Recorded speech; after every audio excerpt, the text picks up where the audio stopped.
अस्सलामुअलैकुम, welcome to my YouTube channel. कैसे हैं? उम्मीद करती हूँ आप सब खैरियत से होंगे। इस वक्त जो है ना आशा की नमाज़ पढ़ने के बाद सारे घर वाले बिल्कुल सुस्त और निढाल हुए पड़े हैं। तो हालांकि सबका पेट फुल है, लेकिन मेरा जो पेट है ना वो अभी तक भरा हुआ नहीं है। मुझे समझ नहीं आ रही क्या हो रहा है। मुझे भूख भी लग रही है, चाय की भी तलब हो रही है, जूस की तलब हो रही है। तो अम्मी ने कहा क्यों ना आप बीपी चेक कर लो। बीपी चेक करने के बाद पता चला जो मेरा शुगर लेवल है वो बिल्कुल डाउन है। तो अम्मी ने कहा एक एग बॉयल कर लो, वो खा लो, तुम्हें सुकून मिलेगा। एग बॉयल करने के बाद वो खाया, उसके बाद भी मेरी जो भूख है वो ख़त्म नहीं हो रही थी। हालांकि मेरी जो टांगें हैं वो कांप रही थी, मुझे समझ नहीं आ रही थी मुझे क्या हो रहा है। तो मैंने सोचा क्यों ना जो बचपन में मैं टोटका अप्लाई करती थी, दूध में हम लोग पापे इस तरह से डिप कर लेते थे और इसके ऊपर शुगर डाल देते थे 1 टेबल स्पून, और इसको हमने अच्छी तरह से इस तरह से मिक्स कर लेते थे।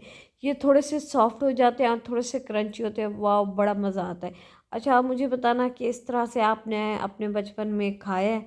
तो ये मैं खाती थी बचपन में, और अब भी कभी कभार मैं इस तरह से बना लेती हूँ, खाती हूँ, और बड़ा ही सुकून मिलता है। तो अब ये देखिए ये मैं खा रही हूँ। उसके बाद जो है ना इस टाइम ये सारे अफ्तारी बना रहे हैं, सॉरी सहरी बना रहे हैं। मैं सहरी को अफ्तारी बोल रही हूँ, अफ्तारी को सहरी बोल रही हूँ। किचन में इतना ज़्यादा रश है ना, समझ नहीं आ रही कि क्या करें। तो यहाँ पे जो है ना मैं एग वगैरह कुछ भी नहीं खा रही, सिर्फ मैंने देसी घी लिया है और उसको रोटी पे लगा के इस तरह से खाया, और साथ में 1 कप चाय ले लिए। और बाकी जो है ना सारे घर वाले अपनी अपनी मर्ज़ी से खाना खा रहे हैं। और जैसे ही मैं बाहर निकली तो पता चला इतनी तेज़ बारिश है, इतनी तेज़ बारिश है, पूछो ही मत। और ये देखिए जब भी सीज़न होता है ना फसल का, तो फसलें पक जाती हैं, तब बहुत ही बारिशें आती हैं। ये अल्लाह ताला की आई डोंट नो रहमत है या फिर अज़ाब है मुसलमानों की तरफ से, तो ये अल्लाह ही जानता है।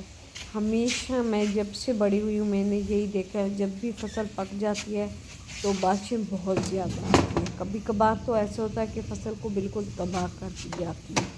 खैर, अब अल्लाह ही जाने, अल्लाह हम सब पे रहमत अता करे। तो अब जो है ना चलते हैं, नमाज़ पढ़नी है, उसके बाद सोते हैं, उसके बाद देखते हैं अगला दिन क्या होता है।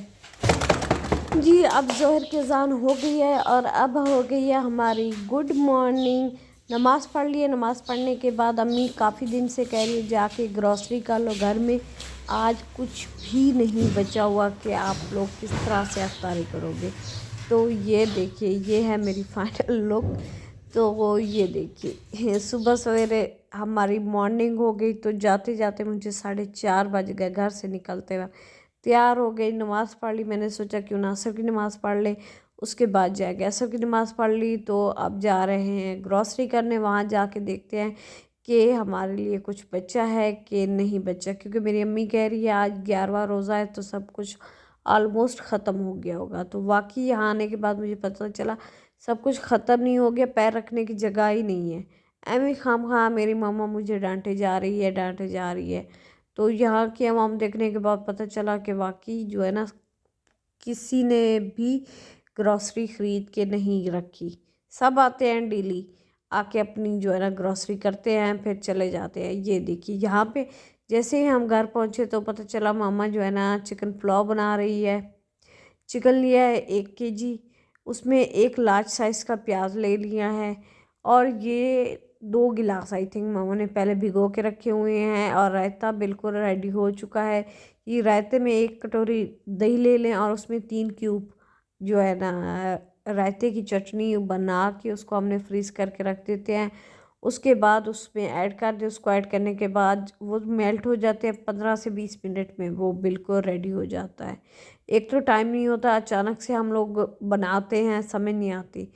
और ये देखिए मेरी मामा बेचारी जो है ना सुबह से लगी हुई है, मेरी बेटियां गई हुई हैं शॉपिंग करने, तो उनके लिए मैं अफ्तारी बना के रखूँ। समोसे बिल्कुल रेडी हो चुके हैं, पकोड़े रेडी हो चुके हैं, और बाकी जो है ना राइस रह गए हैं, वो अब मैं तैयार कर रही हूँ। जब तक ये अज़ान होती है फिर उसके बाद देखते हैं क्या होता है।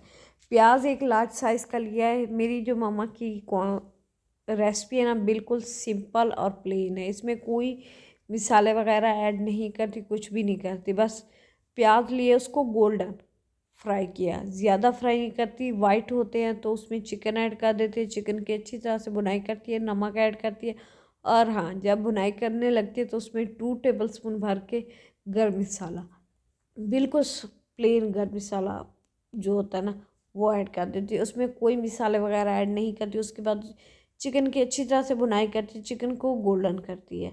गोल्डन करने के बाद उसमें पानी ऐड कर देती है, चावलों के जितना जितना क्वांटिटी में आप चावल बना रहे हैं तो पानी ऐड कर देती है। कच्ची बनास्पति में 1.5 गिलास पड़ता है, 1 गिलास में जितना भी हम लोग चावल ऐड करते हैं उसी हिसाब से पानी ऐड करते, कम ज़्यादा नहीं करते। उसके बाद उनको दम लगा देती है और मज़ेदार जो है ना चावल बिल्कुल रेडी हो चुके हैं।